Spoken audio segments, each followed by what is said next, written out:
अब हम विषमांग साम्यावस्था यानी हेट्रोजीनियस इक्विलिब्रियम के बारे में जानेंगे। एक से अधिक प्रावस्था वाले निकाय में स्थापित साम्यावस्था को विषमांग या हेट्रोजीनियस इक्विलिब्रियम कहते हैं।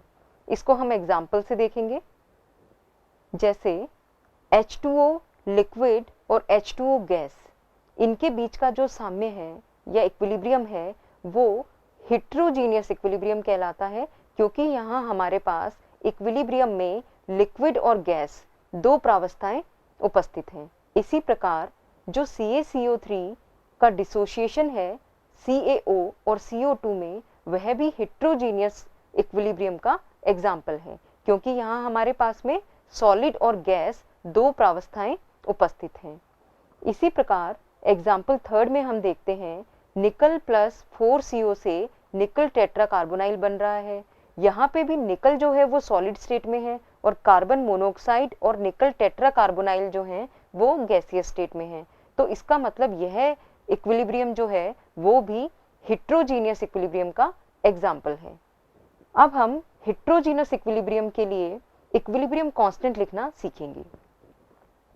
विषमांग साम्यावस्था स्थिरांक के व्यंजक में सामान्य स्थिति में शुद्ध ठोस या शुद्ध द्रव को साम्यावस्था स्थिरांक व्यंजक में नहीं लिखा जाता है। इसको हम इस एग्जाम्पल से समझेंगे। Ag2O प्लस 2HNO3 से 2AgNO3 प्लस H2O का बनना। यहाँ पे हमारे पास में Ag2O और H2O यानी सिल्वर ऑक्साइड और जो जल है वो सॉलिड और लिक्विड फॉर्म्स में है, यानी इनको हम इक्विलिब्रियम कांस्टेंट लिखने में यूज नहीं करेंगे। तो इक्विलिब्रियम कांस्टेंट इस रिएक्शन के लिए हम किस तरह से लिखेंगे?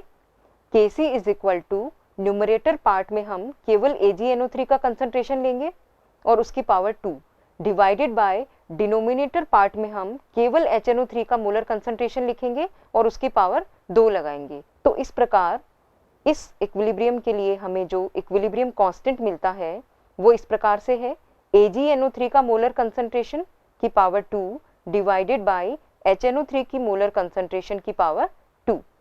साम्यावस्था स्थिरांक के महत्वपूर्ण लक्षण। साम्यावस्था स्थिरांक का जो मान है वो रिएक्टेंट और प्रोडक्ट की इनिशियल कंसंट्रेशन या प्रारंभिक सांद्रता पर निर्भर नहीं करता है, और जो इक्विलिब्रियम कांस्टेंट है वो टेम्परेचर पे डिपेंड करता है, यानी अगर हम टेम्परेचर बदल देंगे तो इक्विलिब्रियम कांस्टेंट की वैल्यू बदल जाएगी। अब हम साम्यावस्था स्थिरांक के एप्लीकेशंस या अनुप्रयोग जानेंगे। साम्यावस्था स्थिरांक की मदद से हम अभिक्रिया की सीमा यानी उसके एक्सटेंट का अनुमान लगा सकते हैं कि अभिक्रिया किस एक्सटेंट तक होगी, किस सीमा तक होगी। साम्यावस्था स्थिरांक का उच्च मान उत्पादों का उच्च सांद्रता में बनना बताता है। जब हम इक्विलिब्रियम कांस्टेंट का इक्वेशन लिखते हैं तो न्यूमरेटर पार्ट में हम प्रोडक्ट्स की मोलर कंसंट्रेशंस लिखते हैं। इसका मतलब जो इक्विलिब्रियम कांस्टेंट है वो प्रोडक्ट्स की मोलर कंसंट्रेशन के समानुपाती है, यानी जितने ज्यादा प्रोडक्ट की मोलर कंसंट्रेशन बनेगी अभिक्रिया में उतना ज्यादा K का मान होगा, यानी उतना ज्यादा उत्पादों का उच्च सांद्रता में निर्माण होगा। इसी प्रकार इक्विलिब्रियम कांस्टेंट हमें अभिक्रिया की दिशा यानी उसकी डायरेक्शन के बारे में भी बताता है। इसके लिए हमें इक्विलिब्रियम कांस्टेंट के साथ रिएक्शन कोएफिशिएंट, जिसे हम QC कहते हैं, के मान की भी आवश्यकता होती है। अगर Kc का मान QC के मान से ज्यादा है तो रिएक्शन की डायरेक्शन राइट हैंड साइड में होगी, यानी प्रोडक्ट्स की तरफ होगी। इसी प्रकार अगर QC का मान ज्यादा है तो रिएक्शन की जो डायरेक्शन है वो रिएक्टेंट की तरफ ज्यादा होगी, यानी प्रोडक्ट कम बनेंगे।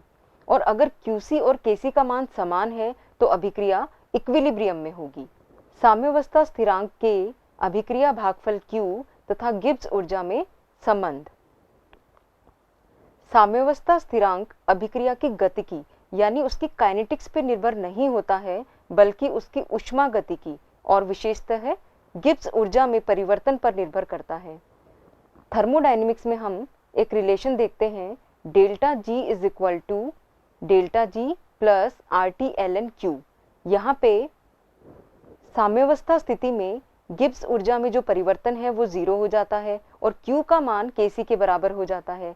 तो ये जो इक्वेशन है वो इस प्रकार से हो जाता है, delta G is equal to minus R T L N K, यानी जो डेल्टा जी यहाँ पर है वो मानक गिब्स ऊर्जा है, यह इक्विलिब्रियम कांस्टेंट से डायरेक्टली रिलेट होती है।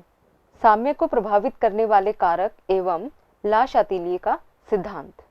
किसी निकाय की साम्यावस्था परिस्थितियों को निर्धारित करने वाले कारकों जैसे सांद्रण, ताप एवं दाब में से किसी में भी परिवर्तन होने पर साम्यावस्था उस दिशा में अग्रसर होती है जिससे निकाय पर लगाया हुआ प्रभाव कम अथवा समाप्त हो जाए। यह सिद्धांत ली शातिलिए का सिद्धांत कहलाता है। इसको हम एग्जाम्पल से समझेंगे। यदि हम साम्यावस्था में सांद्रता परिवर्तन करते हैं तो किस प्रकार से साम्यावस्था प्रभावित होती है।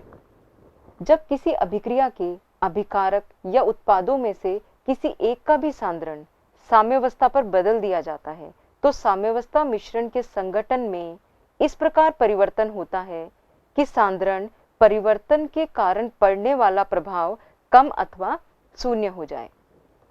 इसको समझने के लिए हम एक एग्जाम्पल लेंगे। यहाँ पर H2 और I2 मिलकर 2HI बनाते हैं।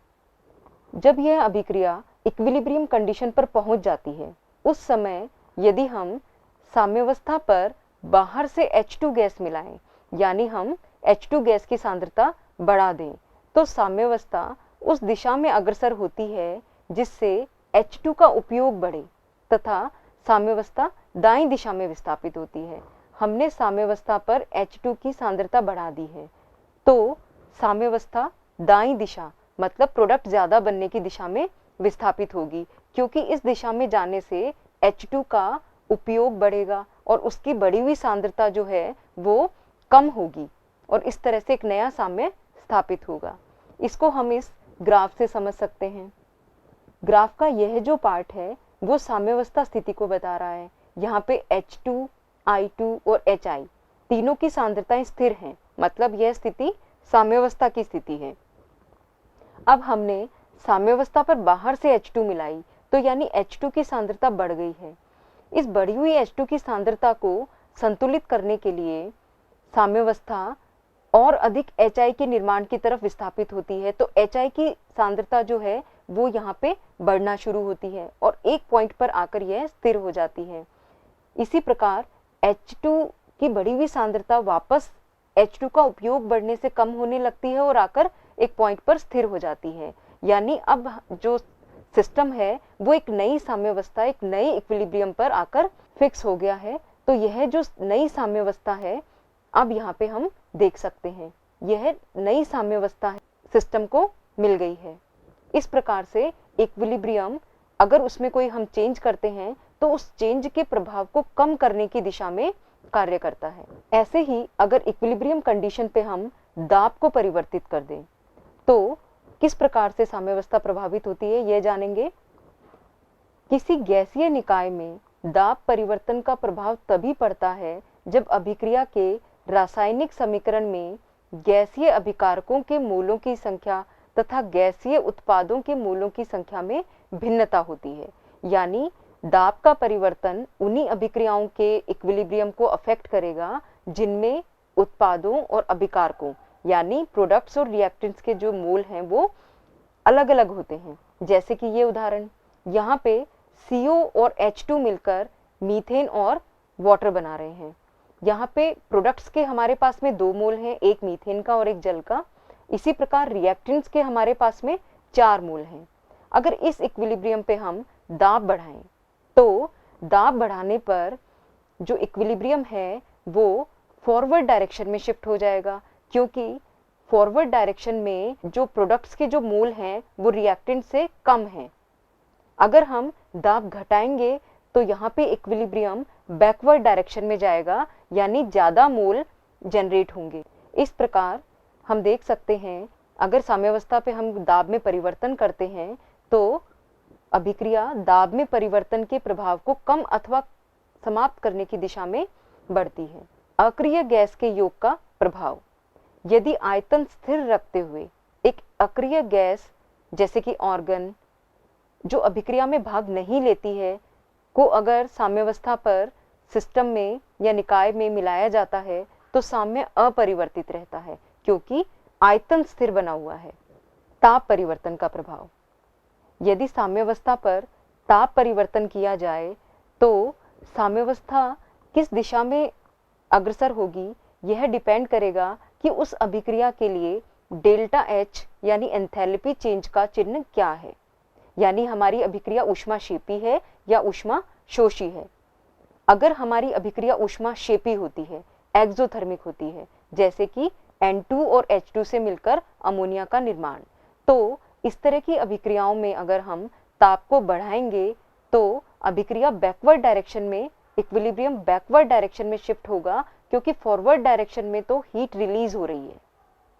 तो अगर ताप बढ़ाएंगे तो इक्विलिब्रियम उस दिशा में जाएगा जहां पे ताप को कम किया जा सके, यानी बैकवर्ड डायरेक्शन में।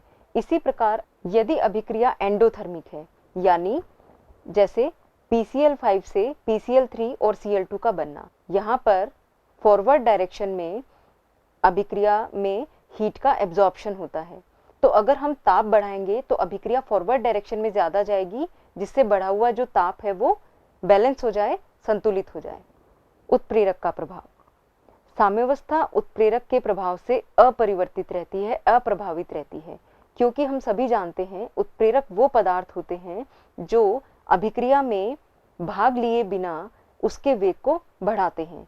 तो उत्प्रेरक जो हैं वो क्रिया कारकों के उत्पाद में परिवर्तन हेतु कम ऊर्जा का नया मार्ग उपलब्ध करवाते हैं और अग्र और प्रतीप यानी फॉरवर्ड और बैकवर्ड दोनों अभिक्रियाओं के वेग को समान रूप से बढ़ाते हैं।